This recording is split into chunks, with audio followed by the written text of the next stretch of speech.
दक्षिण अफ्रीका से इंडिया हारा था पहला टी20। वर्ल्ड रिकॉर्ड और वर्ल्ड रिकॉर्ड। अरे मारो 13-0 के वर्ल्ड रिकॉर्ड को गोली।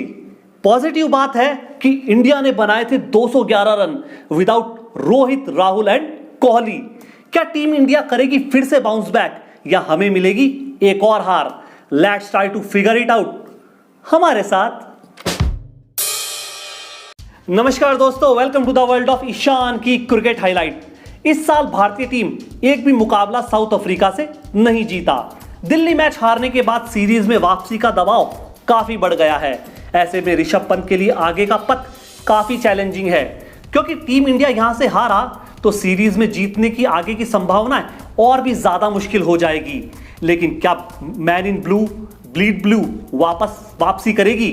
आज की वीडियो में इसी तरह की हम बात करने की कोशिश करेंगे और जानने की कोशिश करेंगे एक interesting head to head rivalry की। फिर बात होगी पिच रिपोर्ट की, बनाएंगे दोनों ही टीमों की प्लेइंग 11। स्वॉट एनालिसिस में क्या खास बात है इसका खुलासा होगा और की प्लेयर्स की सूची में हमने किसे जगह दी है इसे भी बताएंगे। अंत में है हमारा वही अच्छा सा और प्यारा सा प्रेडिक्शन जो आपके सामने हाजिर होगा। तो वीडियो को करते हैं शुरू, चलिए आगे बढ़ते हैं। साउथ अफ्रीका और भारतीय टीम दोनों टीमों की हेड टू हेड राइवलरी, लेकिन इस बार आंकड़े इंटरेस्टिंग वाले। हेड टू हेड राइवलरी आज इसी साल को लेकर है। दोनों टीमें एक दूसरे के सामने 6 बार आई और 6वीं बार साउथ अफ्रीका ने इस साल अपना दबदबा कायम किया। 2 टेस्ट मैच भारत को हराए, फिर 3 ओडीआई में भारत को मात दी और अभी आखिरी टी20 आई में भारत ने दक्षिण अफ्रीका के खिलाफ शिकस्त झेली। यानी इस साल भारतीय टीम दक्षिण अफ्रीका से कोई मुकाबला जीत नहीं सकी। दिल्ली में 211 रन बनाने के बावजूद टीम इंडिया मुकाबला हार गया। और दोस्तों, इस मुकाबले की इंपॉर्टेंस यह है कि यदि दूसरा टी20 आई भारत ने नहीं जीता तो सीरीज में वापसी करना मुश्किल हो जाएगा। अब बढ़ते हैं आगे की तरफ। पिच रिपोर्ट, जहां पर है कटक्का स्टेडियम। फ्रेश विकेट है, बैटिंग विकेट इसे कहा जा रहा है, लेकिन सबसे बड़ी संभावना है बारिश की, क्योंकि वेदर रिपोर्ट के अकॉर्डिंग कटक में बारिश हो सकती है। अब तक यहां पर टी20 आई 2 मुकाबले खेले गए। पहला उस टीम ने जीता जिन्होंने पहले बल्लेबाजी की, दूसरा मुकाबला बाद में बल्लेबाजी करने वाली टीम के खाते में गया। लेकिन डोमेस्टिक टी20 मुकाबले देखे जाए तो 5 मुकाबले हुए, 2 पहले बल्लेबाजी करने वाली टीम ने जीते, जबकि 3 उस टीम के खाते में गए जिन्होंने पहले गेंदबाजी के विकल्प को चुना। लेकिन एक्सपर्ट दोस्तों यहाँ ये एक राय बता रहे हैं कि जो भी कप्तान यहाँ पर टॉस जीतेगा 99% वो टॉस जीतकर पहले गेंदबाजी करना पसंद करेगा। इस पिच रिपोर्ट की कहानी बहुत अच्छे आंकड़े लेकर आई है, क्योंकि हाईएस्ट स्कोर यहां पर 231 बना है, लेकिन कहीं ना कहीं माना जा रहा है कि एवरेज स्कोर 170 तक बन सकता है। भारतीय टीम का कटक में रिकॉर्ड मिला जुला सा ही है। एक में उसे हार मिली है, जबकि एक में जीत का सामना करना पड़ा। साउथ अफ्रीका के खिलाफ वो इकलौती हार आई है। अब दोस्तों बात करते हैं स्वॉट एनालिसिस की।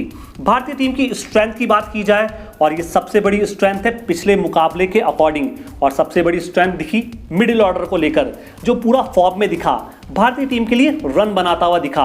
और अच्छे फॉर्म में जब ये मिडिल ऑर्डर है तो भारत को एक बार फिर अच्छे स्कोर की उम्मीद हम इस मिडिल ऑर्डर से कर सकते हैं।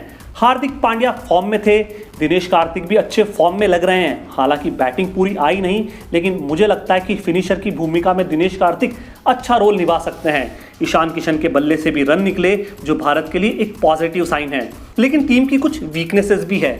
वीकनेस इस बात को लेकर है कि तेज गेंदबाजी आक्रमण अनुभवहीन नजर आता है। भुवनेश्वर कुमार को छोड़ दिया जाए तो कोई भी तेज गेंदबाज इतना असरदार साबित नहीं हुआ इंटरनेशनल लेवल पर। और कहीं ना कहीं मुझे पर्सनली फील होता है कि भारतीय टीम का टॉप ऑर्डर कंसिस्टेंट लगता नहीं है। ऋतुराज गायकवाड़ ने रन बनाए, ईशान किशन ने बेहतरीन पारी खेली, लेकिन टी20 के इस सेकंड मुकाबले में क्या ये अपनी पारी को लगातार जारी रख पाएंगे, ये सबसे बड़ा सवाल है।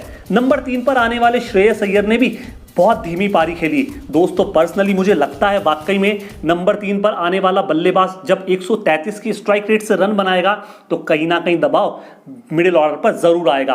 अपॉर्चुनिटी में बेशक ईशान किशन के लिए बड़ा मंच है ऋषभ पंत के लिए, और कहीं ना कहीं भारतीय टीम के लिए एक बहुत अच्छी अपॉर्चुनिटी है सीरीज को 1-1 से बराबर करने के लिए। थ्रेट की बात की जाए तो ऋषभ पंत की कप्तानी बहुत सारे सवालों के घेरे में है, क्योंकि कप्तान ऋषभ पंत बतौर कैप्टन कुछ अच्छे डिसीजन मैदान पर ले नहीं पा रहे हैं। कैलकुलेशन मिस्टेक हो रहा है और जिसका खामियाजा टीम को हार के रूप में भुगतना पड़ रहा है। और सबसे बड़ी बात है कि सेकंड T20I में भारत किस प्लेइंग 11 के साथ मैदान पर उतरने वाली है। अब दोस्तों बात करते हैं दक्षिण अफ्रीका की स्ट्रेंथ के बारे में। इनकी सबसे बड़ी स्ट्रेंथ है तेज गेंदबाजी आक्रमण, जहां पर बड़े नाम आपको दिखेंगे।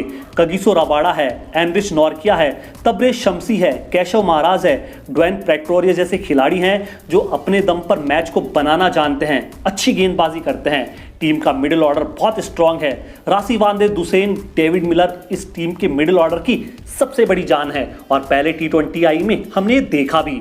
वीकनेसेस की बात की जाए तो बेशक टॉप ऑर्डर मुझे हल्का सा वीक नजर आता है। दक्षिण अफ्रीका का स्पिन अटैक भी मुझे कमजोर कड़ी में दिख रहा है। बेशक यहाँ पर केशव महाराज का नाम है, तबरेज शम्सी आपको इस स्पिन अटैक में दिख सकते हैं, लेकिन फिर भी मैं कहूँगा कि भारतीय सरजमी पर ये स्पिन अटैक भारतीय गेंदबाजों के सामने हल्का सा कमजोर दिख सकता है।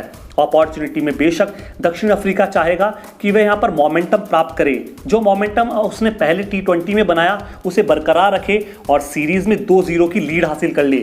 थ्रेट की बात की जाए तो कहीं ना कहीं health of south African players सबसे बड़ी चिंता की बात होगी साउथ अफ्रीकन मैनेजमेंट के लिए। अब दोस्तों बात करते हैं प्लेइंग 11 की।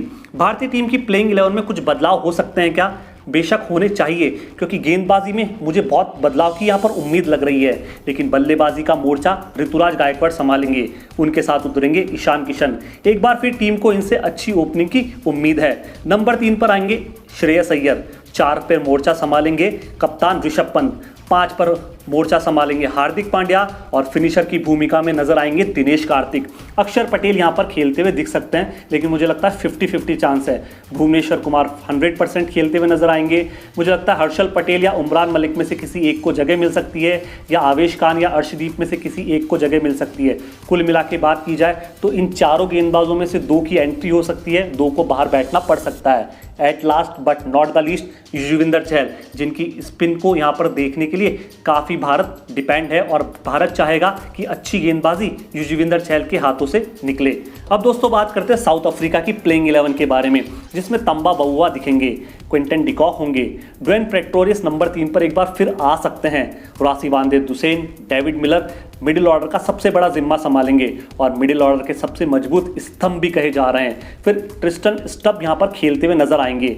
वेन कार्नल आपको दिखेंगे, Kagiso Rabada, Tabraiz Shamsi, Anrich Nortje और केशव महाराज भी साउथ अफ्रीका की इस प्लेइंग 11 में शामिल होंगे।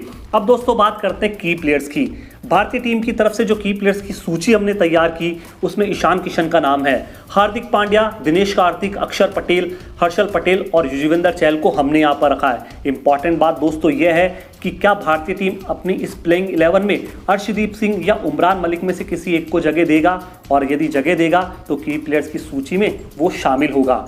दक्षिण अफ्रीका की तरफ से की प्लेयर्स की सूची में क्विंटन डिकॉक है, ड्वेन प्रेटोरियस है, Rassie van Dussen, David Miller, Tabraiz Shamsi और एनरिच नॉर्किया को हमने जगह दी है। अब दोस्तों बात करते हैं उस सेगमेंट की जिसका आपको हमेशा इंतजार रहता है। लेकिन दोस्तों आपसे एक गुजारिश है, यदि आप हमारा टेलीग्राम चैनल ज्वाइन करना चाहते हैं तो डिस्क्रिप्शन में उसका लिंक है, आप उस लिंक पर जाकर हमारा टेलीग्राम चैनल ज्वाइन कर सकते हैं। तो बढ़ते हैं हमारे प्रिडिक्शन की ओर। दक्षिण अफ्रीका और इंडिया के बीच सेकंड T20I बहुत ज़बरदस्त होने की उम्मीद है। मुझे लगता है इंडिया बाउंस बैक करेगा और इंडिया इस मुकाबले को जीत सकता है। आपकी दोस्तों क्या राय है? आप अपनी राय कमेंट बॉक्स में ज़रूर दें। शुक्रिया, बहुत बहुत धन्यवाद।